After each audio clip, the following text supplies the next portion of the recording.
What is up, guys? Welcome to another review. Today we're talking about Marvel Studios' new film, Eternals. That's right, another Marvel film has come and gone.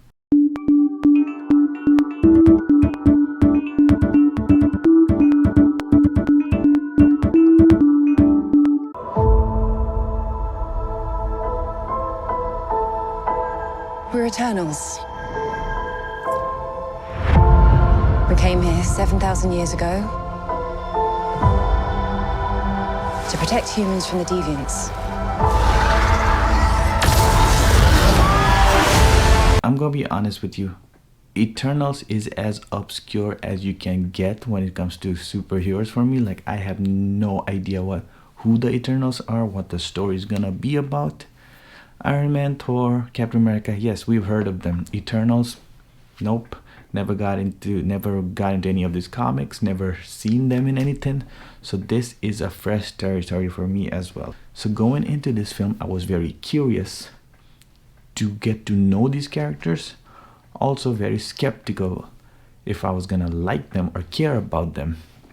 Rest assured, I very much enjoyed this film. I walked out wanting more, and that's all you can ask of a film. If a film makes you wanting more from these characters and from this world, that means it has done its job. So who are the Eternals? Eternals are these godlike beings that are sent to Earth by the celestial Erisem, who created the whole universe, who created the Eternals, and he sends them to Earth to protect Earth from these beings called deviants. And that's what the film is, right? So the Eternals have been on the planet for centuries fighting these deviants and protecting humanity, basically. Now you ask, why have we never seen them? MCU has gone for 10 years, we've never heard of these characters. So it's mentioned in the film that the Celestials tell the Eternals not to be involved in any human matters that do not involve the deviants. So there you have it. That's why we've never heard of them before, because they've been fighting these fights behind the scenes, and now we're finally introduced to these characters. This is an ensemble cast, and pretty much everyone who's in it does a really good job. Angelina Jolie, probably the most known actor in the film, and I think her character Tina, as they've shown, pretty badass. I mean, this is not the first time Angelina Jolie's played a badass character. She's played Lara Croft before. So she plays Tina, the goddess of war, and she's really good in it. Her dynamics with Gilgamesh is one of my favorite from the film. But Gemma Chan's character Cersei is basically the center protagonist of the story, as you can say. And she's also really good in it, So everybody who's in the film does good. Richard Madden as Icarus, I think, was really good. And Salma Hayek, very good in it. Kit Harington. Now, Kit Harington's character is something that you would come out of the film wanting to see more and wanting to learn more. And yeah, so the cast is great.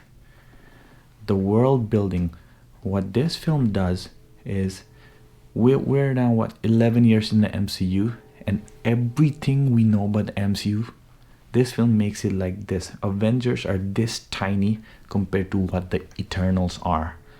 We are introduced to massive galaxy. We're introduced to Celestials. Like, we're talking about beings that create universe, time, that, like, we're no longer in New York City. We're no longer talking about New York City anymore. We're no longer talking about some local thugs, robberies, or even alien attacks seem like small events compared to what these Eternals are dealing with here. So now that Captain Rogers and Iron Man are both gone, who do you think's gonna lead the Avengers? I could lead them.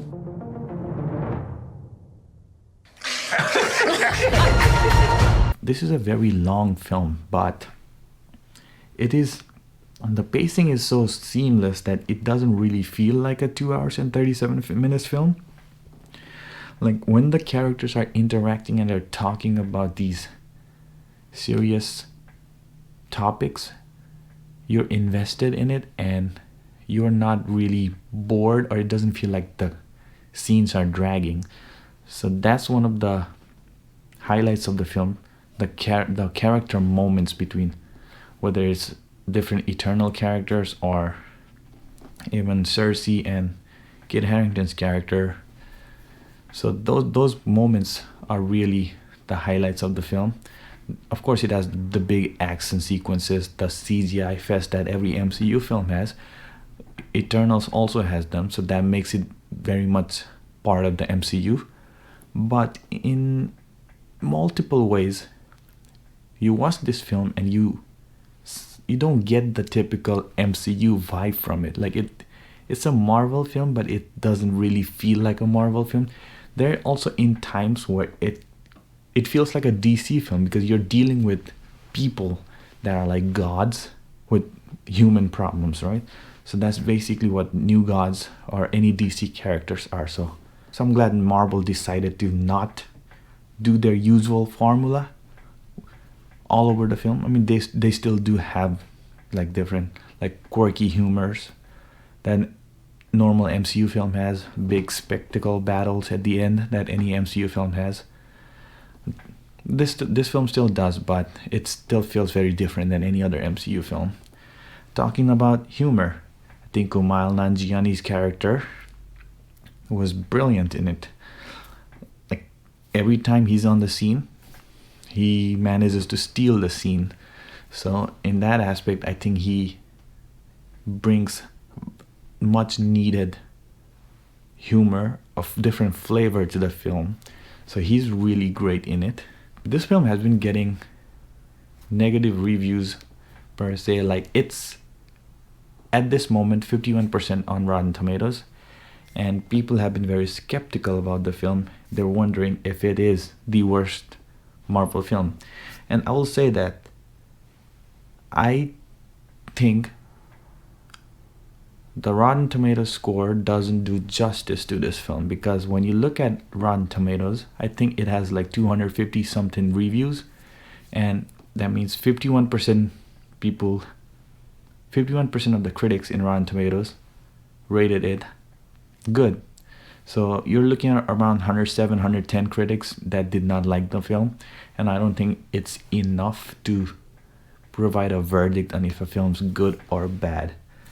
Sure, it has its flaws. It's not a perfect film. The deviants, for example, are basically not all that interesting to be the villains in the story. I mean, they look cool, but they don't have much layer to them. So that's that. Could the film have been trimmed a little bit here and there? Sure, but like I said, the length of the film did not bother to me. And it does feel, and it doesn't feel like a Marvel film. So I don't know if that upsets a lot of people who are heavily invested in the MCU, and they went to the film thinking of it to feel like a Marvel film. Maybe that throws people up. But like I said, Rotten Tomato scores I don't think does justice to this film. It is a lot better than Black Widow, which came out this year. A lot better than the Thor: The Dark World, which was the lowest rated Marvel film prior to this. Iron Man 2. It Captain Marvel, Black Panther. I do rate Eternals higher than all of these films, and I think it has very much potential to be some of the most interesting character development in the MCU in general.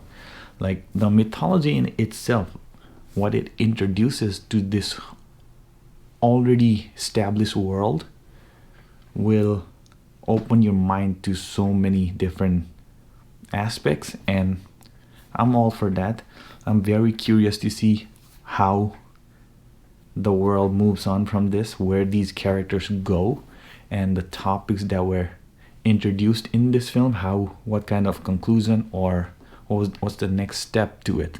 Like, this film raises a lot of questions, and I come out of this film wanting for more, wanting for answers, wanting to see more, and that's always a great thing. So kudos to Marvel for that. There are 2 end credits. I think both of them are very good end credits. None of them made me go, what? But I am very curious to see what those mean. Like, one of them teases Kit Harington's character, and I'm very curious about his character. Like I said, this film left me wanting to see more of Kit Harington, and I can't wait to see what kind of development his character goes through. And the other one, again, it teases maybe the future of Eternals. I hope we get another film. They definitely set up for a sequel where it looks like the Eternals and the Celestials are gonna have a battle. So that's gonna be something spectacular. It's gonna be a spectacle. And maybe down the line we get introduced to Galactus, and that's how the Fantastic Four gets brought into this universe. Who knows? Like I said, this raises a lot of questions. This opens a lot of possibilities, and I think Eternals is a very welcome addition to the Marvel Cinematic Universe. I was pleasantly surprised how much I really enjoyed watching this film, and I think the reviews have not done justice to the film. I think it deserves more love, and I do hope more people go out and watch it and give it a fair chance. So there you go. There you have it. Eternals is out. I think it's a very good film, and I think it's worth watching out. So let me know what you guys think. Are you interested in watching Eternals? Will you go and watch Eternals, or are you just gonna skip through this because of the reviews? Whatever it is, let me know in the comments below. And like always, drop a subscribe. This is the new channel, Pop Culture Num Num. This is where all the reviews, reactions, everything's gonna be from now on. So just give this channel a subscribe, and till we meet again.